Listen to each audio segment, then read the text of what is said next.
I'm Diane Mercer, 31 years old.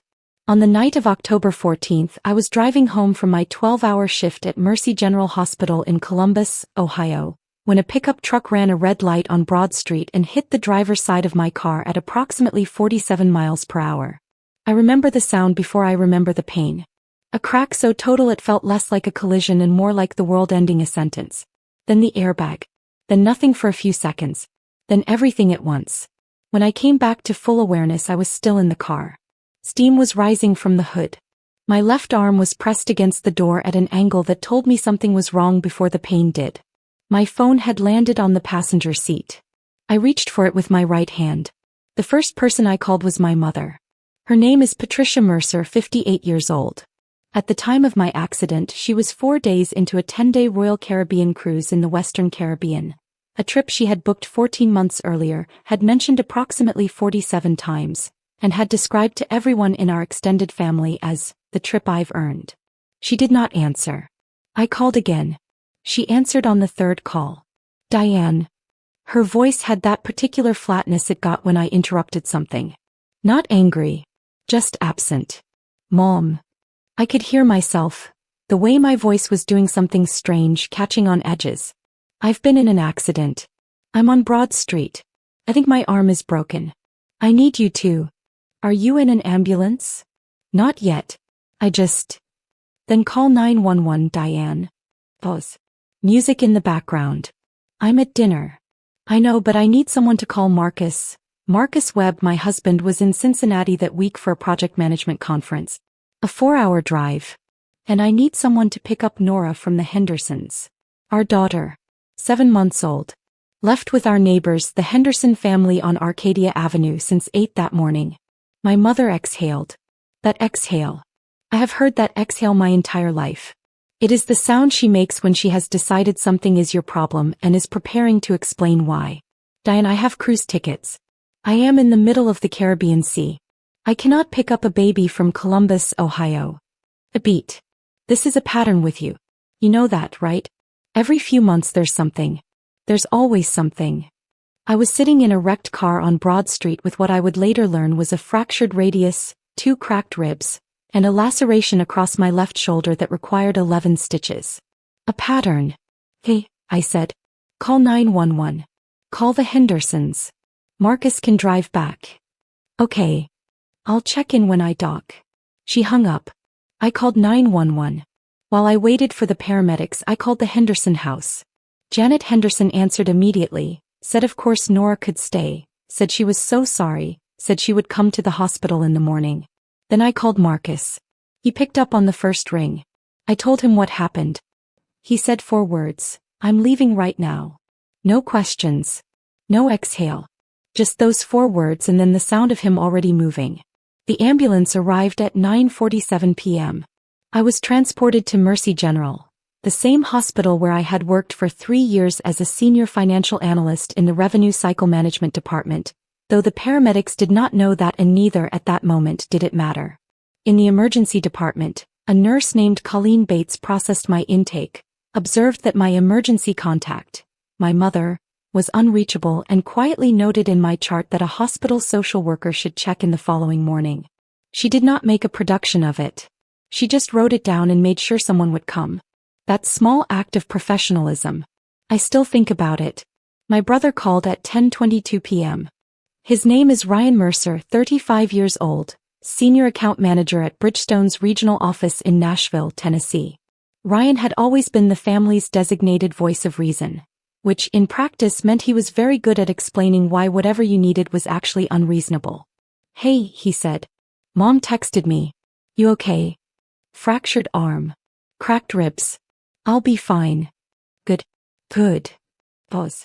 Look, Diane, I know this feels big right now, but you can't keep calling Mom every time something happens. She's on vacation. She planned this for over a year. I looked at the ceiling of my emergency room bay at Mercy General Hospital, Columbus, Ohio, through which I had walked 1,000 times as an employee, in which I was now a patient with my arm in a temporary splint and someone else's dried blood on my jacket sleeve. She planned her vacation, Ryan continued. You made the choice to live 4 hours from everyone to do single-income childcare, too. Marcus and I are married, Ryan. You know what I mean. You do everything the hard way. That's what you get for doing everything alone. I heard him shift. I'm not trying to be harsh. I'm just saying. This is a pattern. There was that word again. Pattern. Hey, I said. Get some rest. Text me when you're discharged. He hung up. I lay in Bay 7 of the Mercy General Emergency Department, in a hospital where I had spent the last 3 years building the revenue integrity audit framework that had recovered $2.3 million in billing errors in fiscal year 2022 alone, and I thought about the word pattern. Here is the pattern my family saw. Diane calls with emergencies. Diane needs things. Diane chose a life that is complicated and then expects everyone else to reorganize around the complications. Here is the actual pattern. For 9 years, since I was 22 years old and my father left and my mother's financial situation became suddenly and permanently unstable, I had been transferring $4,500 every single month into an account my mother controlled. Not a loan. A transfer. No repayment schedule. No documentation. No expectation stated out loud. Because she was my mother and she needed help, and that is what you do. I had started the transfers at 22 because my mother had called me in the second month after my father left, when the checking account was overdrawn and the mortgage was due, and she had said, not asked, said, I just need to get through this month. I had sent $1,800. The next month she called again. I sent $2,200. By the time I was 24, it had settled into $4,500 and the calls had stopped because the calls were no longer necessary. The transfer went out on the first of every month automatically from my account to hers, and my mother had structured her financial life around it the way you structure a life around a salary. She had never thanked me. Not once in 9 years. Not because she was ungrateful, I chose to believe that, but because I think she had stopped seeing it as a gift and started seeing it as an arrangement. An arrangement she had earned, maybe, in some accounting system I did not have access to. An accounting system where bearing children and raising them, however imperfectly, was worth a certain ongoing payment. I had never argued with that accounting system. I had simply paid. $4,500 multiplied by 12 months. Multiplied by 9 years. $486,000. Not counting the $14,000 I paid toward Ryan's car loan in 2019 when his account was overdrawn and he asked, once quietly and never mentioned it again. Not counting the $8,800 for my mother's new HVAC system in 2021. Not counting the $3,200 for the cruise itself, which she had mentioned was a stretch, until I told her not to worry about it and sent the money in February. I had paid for the cruise she was on when she told me this was a pattern. I did not tell her this. I did not tell Ryan this. I had never told either of them the total. I had never shown them a bank statement or a transfer record or a spreadsheet. I had simply paid month after month because they needed it and because I could and because I believed that was what family meant. I was 31 years old, lying in a hospital bed with a fractured arm and 2 cracked ribs, and I was reconsidering several things simultaneously. The social worker's name was Tomas Reyes. He stopped by my room at 8:15 the next morning, a Thursday, carrying a clipboard and a paper cup of coffee he'd clearly forgotten was in his hand. He asked practical questions. Was I safe at home? Did I have support? Did I need help with childcare coordination? I told him I was fine. That Marcus was on his way. That our neighbors had Nora. He nodded. He wrote something on his clipboard. Then he said, "Is there anything else you need?" I thought about it. "No," I said. "Thank you." He nodded again and left. But before he went, he paused at the door and said, "You work in revenue cycle, right? 4th floor? I thought I recognized you." "Yes," I said. "I've seen your name on the audit reports." A small smile. "You do really good work." He left. I stared at the door for a while after that. My grandfather's name is Gerald Mercer, 74 years old, retired civil engineer, resident of Worthington, Ohio, 11 miles from Mercy General Hospital. He had built his own house in 1981, paid off his mortgage in 2003, and had been described by every person who knew him as a man of very few words who meant every single one of them. My mother had not called him to tell him about the accident. Ryan had not called him either. My grandfather found out because he called me on the evening of October 14th, not because of the accident, but because he called me every Tuesday and Thursday evening at 7 p.m., had done so since I was in college, and when I didn't answer on that Thursday he called the house, got no answer, called Marcus's cell, got no answer, and then called Janet Henderson, who told him what had happened. It was 9:58 p.m. when he called the hospital's main line and asked to be connected to my room. Diane. His voice was the same as always. Quiet. Even. Like a foundation. Grandpa. My voice was not the same as always. I'm coming. You don't have to. I'm coming. He arrived at 11:34 p.m. He had driven 11 miles in 36 minutes, which for Gerald Mercer, who had not exceeded the speed limit in 20 years, meant he had left the moment he hung up. He came in wearing his gray cardigan and carrying nothing except his keys. He pulled the chair next to my bed, sat down, and took my right hand in both of his. He said nothing for approximately 2 minutes. I did not try to fill the silence. That was one of the things I had learned from him over years of Thursday phone calls, over holidays at his house where he moved slowly and deliberately through a kitchen he had designed himself. That silence with the right person is not absence. It is presence of a different kind. Gerald Mercer had never been a man who spoke to avoid silence. He spoke when he had something true to say. Otherwise he was simply there. Reliably, fully there. In a hospital room at midnight, that reliability was the most valuable thing anyone could have brought me. Then he said, "Did your mother know?" "Yes." He said nothing. "She's on the cruise," I said. "The one I stopped." He looked at me. His eyes, when they focused on you, made you feel that he was calculating something very carefully. "The one you paid for." It wasn't a question. I realized in that moment that he knew. Not the exact number, maybe, but he knew. "Yes," I said. He nodded once. Fully. "Ryan called too," I said. He said it was a pattern. Gerald Mercer sat very still. Then he said, "Did he?" Not a question either. He stayed until 1 a.m. He made sure I had eaten something. He confirmed that Marcus was 4 hours away and would arrive by morning. He spoke briefly and warmly to the night shift nurse. And when he left, he squeezed my hand and said, "You rest. I have something to take care of." I found out later, much later, what happened after he left my hospital room. He did not go home. He drove directly to the law office of Patterson and Crane on North High Street, which was closed at 1 a.m., and he left a voicemail for his attorney, David Crane, whom he had worked with for 19 years. The voicemail lasted 4 minutes and 27 seconds. David Crane told me later that in 19 years of working with my grandfather, he had never heard him use that tone of voice.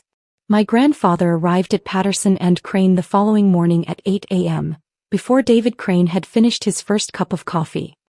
He sat down, placed both hands flat on the desk, and said, "I need to make some changes." Marcus arrived at 5:47 a.m. on Friday, October 15th. He had driven 4 hours through the night from Cincinnati without stopping. He walked into my room still wearing his conference lanyard, the name tag from the project management symposium he'd abandoned the moment I called. He sat on the edge of my bed very carefully and put his hand on my right hand and looked at me for a long time without saying anything. Then he said, "How's the arm?" "Fractured radius. 6 weeks in a cast. Ribs. 2 cracked. They hurt more than the arm." He nodded. He reached up and pushed my hair back from my face, slowly, carefully, like he was checking for something he'd missed. "I called your mom," he said. I closed my eyes. She said she'd check in when she docked. She told me that too. Pause. "She paid for half the cruise," I told him. "I paid for the other half." Marcus was quiet for a moment. "I know. Did you know that I've been sending her $4,500 a month since we were dating?" He looked at me. "No. $486,000 over 9 years. Not counting the car loan. Not counting the HVAC. Not counting the cruise." He was very still. "I never told you the total," I said. "I should have. Diane. I'm not upset with you. I just wanted you to know. Because I stopped. Started again. I think I've been operating under a set of assumptions about what family means that nobody in my family actually shares." Marcus looked at the ceiling. Then he looked back at me. He said. Quietly. Steadily. "Okay. We figure out what comes next. Together." He squeezed my hand. "That's what I'm here for. I had married the right person. I had, in the middle of all of it, managed to find and marry the absolutely right person. We brought Nora home from the Hendersons on Saturday. Janet Henderson had packed a small bag of extra diapers and a handwritten note that said, "We are right next door. Please ask for anything." I held Nora against my right side, the good side, and stood in my kitchen doorway for a moment and just breathed. My mother sent a text on Sunday from the ship. "Heard you're home. Good. We can talk when I dock on Tuesday. You need to stop depending on people to drop everything, Diane. We love you, but this isn't sustainable." I read it once. I put my phone face down on the counter. I did not reply. My grandfather's attorney, David Crane, is a careful man. He told me later that when Gerald Mercer walked into his office on the morning of October 15th, he had 3 things with him: a folder of existing estate documents, a handwritten list of changes he wanted made, and 19 years of patience that had apparently reached its end. The existing estate plan was not simple. My grandfather's assets, built over 50 years of civil engineering work, careful saving, and 2 real estate investments in Worthington and Gahanna, totaled approximately $1.4 million, excluding the house. The distribution had, for the previous 11 years, designated my mother, Patricia Mercer, as the primary co-trustee alongside my grandfather, with broad administrative authority over a discretionary trust that would pass to my mother and her children upon his death. In practical terms, my mother had been positioned for years to control the distribution of the estate after my grandfather was gone. She had always known this.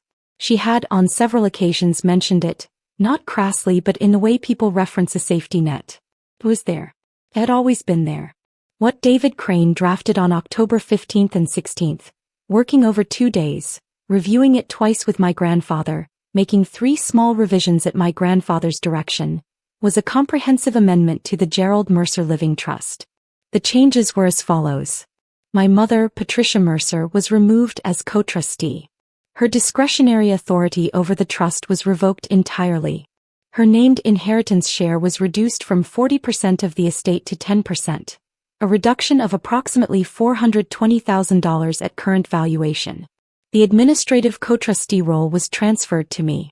A direct trust distribution of $90,000 was designated for Marcus and me, structured specifically as a housing and childcare stability fund for our family, including Nora, to be transferred within 30 days of the amendment's execution. Ryan Mercer's share was reduced from 30% to 20%. No explanation was required in the document. My grandfather gave one anyway in a separate letter he dictated to David Crane. "You were told what happened to your sister. You chose to explain it rather than help. That is your right. This is mine." The amendment was signed and notarized on October 17th, a Sunday, because David Crane drove to my grandfather's house to execute it personally. My grandfather signed it in his kitchen at the same table where he had eaten breakfast every morning for 43 years, with a pen he had owned since 1987. He called me that evening. "It's done," he said. "Grandpa, don't thank me. I wasn't going to thank you. I was going to ask if you're okay." Pause.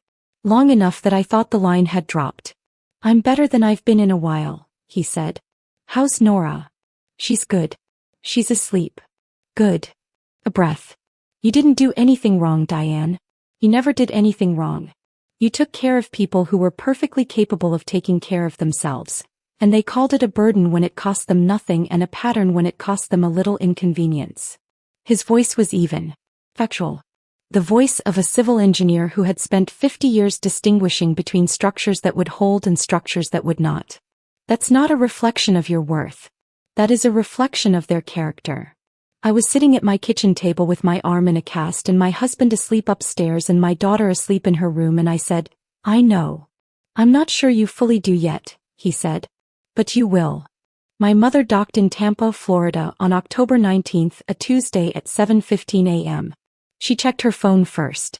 She had 14 messages from family members who had, over the course of the previous 4 days, begun to understand that something had shifted, though none of them knew exactly what.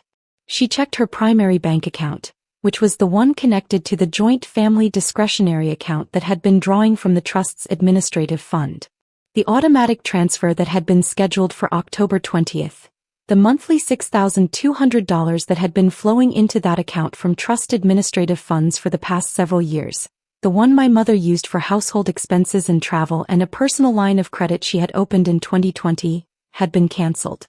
There was a letter from Patterson and Crane waiting in her email, sent on October 17, informing her formally of the trust amendment, her removal as co-trustee, and the change to her designated inheritance share.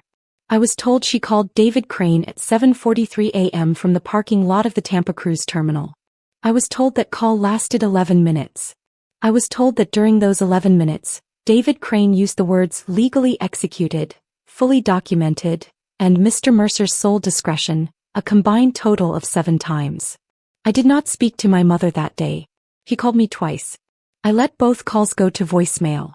The first voicemail was 8 minutes long and covered, in order, her shock, her disbelief, the assertion that my grandfather must have been manipulated, the assertion that she had given everything to our family, and the question, asked 3 separate times in 3 separate ways, of whether there was anything I could do. The second voicemail was 3 minutes long and consisted almost entirely of crying and the phrase, "I just want to move forward." I listened to both voicemails once each. Then I called my grandfather. "She called me," I told him. "I assumed she would. She thinks you were manipulated." "I know. Grandpa, are you sure about this? Because once she processes it, she's going to." "Diane." His voice was the same as always. Quiet, even. "I am 74 years old. I have been watching my daughter treat you like a resource since your father left. I have said nothing for 9 years because I told myself it was not my business and because I believed you were handling it." Pause. "You were handling it, but you were handling it alone. That is not the same thing as it being handled." I said nothing. "I am sure," he said. "I have been sure since the moment I walked into that hospital room and saw my granddaughter apologizing for needing help." I pressed my hand over my eyes. "You didn't apologize out loud," he said. "But I know what apologizing looks like when someone's been doing it long enough that it becomes the way they hold their body." Before Ryan called, there were 4 days of a particular kind of quiet. Not peaceful quiet. Loaded quiet. The kind that exists when everyone in a family knows something has changed and nobody is ready to say it out loud yet. My phone showed my mother had viewed my contact page 3 times on October 19th, twice on the 20th, and then stopped. My aunt, my mother's older sister Carol, who lived in Dayton and had always functioned as the family's secondary court of opinion, sent me a text on October 21st that said simply, "Diane, I heard. I just want you to know I'm sorry you were alone. That wasn't right." I read it 4 times. Then I replied, "Thank you, Carol. That means something." And it did. It genuinely did. Not because it changed anything, but because it confirmed what I already suspected, that the people in my family who were not directly implicated in the pattern could see it clearly. Had always been able to see it. Had simply, for various reasons, comfort, loyalty, the path of least resistance, chosen not to name it. Carol naming it was small. But small and true is better than large and convenient. Ryan called on October 22nd. I answered because I had decided that I would not avoid the conversations. I would simply have them differently. "Mom's a wreck," he said. "I know. Grandpa won't return her calls. That's his choice." "Diane," he stopped. Started again. "Look, I know I said some things when you were in the hospital. The pattern comment. I know that wasn't. It was unkind," I said. "I was in the emergency department with a broken arm and cracked ribs and a 7-month-old baby who needed to be picked up, and you called it a pattern." Silence. "I've been sending Mom $4,500 a month for 9 years, I said. "I paid for her cruise. I paid for Ryan Hendrick's car loan, your car loan. In 2019, $14,000, when you called me once and asked quietly and I said yes without question. I paid for the HVAC. I have sent our mother $486,000 over 9 years and not once, Ryan, did I call it a pattern." The silence on his end was different now. Thicker. "I'm not listing those things to hurt you," I said. "I'm listing them because I need you to understand what you called a pattern. And I need you to understand that I'm not angry. I'm just done pretending it was nothing. Diane, I didn't know. I know you didn't. I never told you. That was my choice and I own it."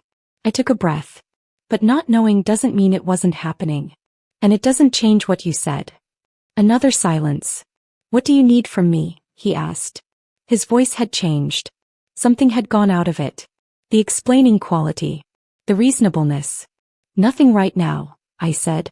I need some time. And I need you to have a real conversation with yourself about what happened before you call me again asking me to fix it. He said okay. I said okay. We hung up. I stood in my kitchen for a moment with the October sunlight coming through the window over the sink, and I felt something that it took me a while to name. It was not triumph. It was not relief exactly. It was something quieter and more durable than either of those things. It was the feeling of having said a true thing without apology. My mother's first real contact came on November 4th, 16 days after she docked. Not a voicemail. A text. Diane, I know you're upset. I know things look bad right now. I'm not asking you to forgive everything overnight. I just want to know if there's any way to talk to Grandpa, or if there's anything you can do on your end to help with the account situation. I'm not in a great place financially right now and I could really use family support. I read it 3 times. Family support. I set my phone down on the kitchen table. I picked it up again. I typed for approximately 4 minutes. Then I deleted it. Then I typed again more slowly, taking my time. Mom, I love you. And I'm not going to help you pressure Grandpa or intervene in his estate decisions. That's his to make. What I will say is this. I've been supporting you financially for 9 years in ways you never fully saw, and when I needed help this October, not money, just presence, just someone to pick up Nora while I was in the emergency department, you told me it was a pattern. I need you to understand what that cost. Not in money. In something harder to calculate. I'm not closing a door. But the door has a lock now and I'm the one holding the key. When you're ready to have a real conversation, one where you're not also asking me to solve something for you, I'll be here. I'm not angry. I'm just clear. I sent it. Then I put my phone face down and went upstairs to where Marcus was giving Nora a bath, because she had learned in the past 2 weeks to splash with both arms simultaneously and found it incredibly funny, and the sound of her laughing at her own discovery was the best thing I had heard in a month. I stood in the bathroom doorway and watched my husband and my daughter. Marcus looked up. She's been practicing, he said in the serious tone he used when reporting important developments. I can see that. Nora slapped the water. Laughed. Slapped it again. I leaned against the doorframe and thought about the word family. About what it had meant to me at 22, at 25, at 28. About the version of the word I had been operating from. The version where love was proven by unconditional availability, where care was demonstrated by never saying no, where belonging meant shrinking yourself until you fit whatever space was offered. I thought about Gerald Mercer at 74 years old driving to a law office at midnight, not because anyone asked him to, but because he had watched his granddaughter carry something alone for 9 years and had finally decided that some structures do not hold and that a good engineer knows when to stop reinforcing the wrong load-bearing walls. I thought about Marcus, who had driven 4 hours through the night without being asked twice, who had said okay when I told him a number that should have been shocking, who was right now demonstrating bath time splashing technique to a 7-month-old with absolute professional seriousness. I thought about Janet Henderson and her handwritten note. About Colleen Bates and the quiet notation in my chart. About Tomas Reyes pausing at the door to say you do really good work. All the small human acts of showing up that I had been surrounding myself with for years without naming them for what they were. Family is not a biological category. It is a behavioral one. DNA does not make you family. Showing up does. Being present when it costs you something does. Choosing again and again to treat someone's emergency as real. That does. I had known this, I think, for a long time. I had simply not been willing to say it clearly because saying it clearly meant being willing to lose the version of the word I had grown up with. The one with my mother in it, my brother, the shape of the family I was born into. But I was 31 years old with a cast on my arm and a husband who drove through the night and a daughter who had just discovered that water splashes when you hit it, and I was ready to say it clearly. The $90,000 trust distribution came through on November 8th, transferred directly to an account in my name per the trust amendment's terms. Marcus and I sat at the kitchen table that evening and looked at the number on the screen. Grandpa, I said, not to Marcus, just to say it. Yeah, Marcus said. We did not make any immediate decisions about it. We noted it. We said his name. We sat for a while in the particular kind of quiet that exists when something shifts and you can feel the shift happening in real time, like a house settling into a new foundation. I called my grandfather the next morning. It came through, I said. Good, he said. I don't know how to. Then don't, he said. You've thanked me enough just by being the kind of person who would think she needed to. We talked for 40 minutes. About Nora mostly. About how she was sleeping now, better mostly. About whether she had his grandmother's eyes, which he claimed, which I told him was the most biased assessment imaginable, which made him laugh in the quiet specific way that sounded like gravel shifting in a stream. He was well. He said he was sleeping better. I believed him. It's been 7 weeks since the accident. My arm is out of the cast.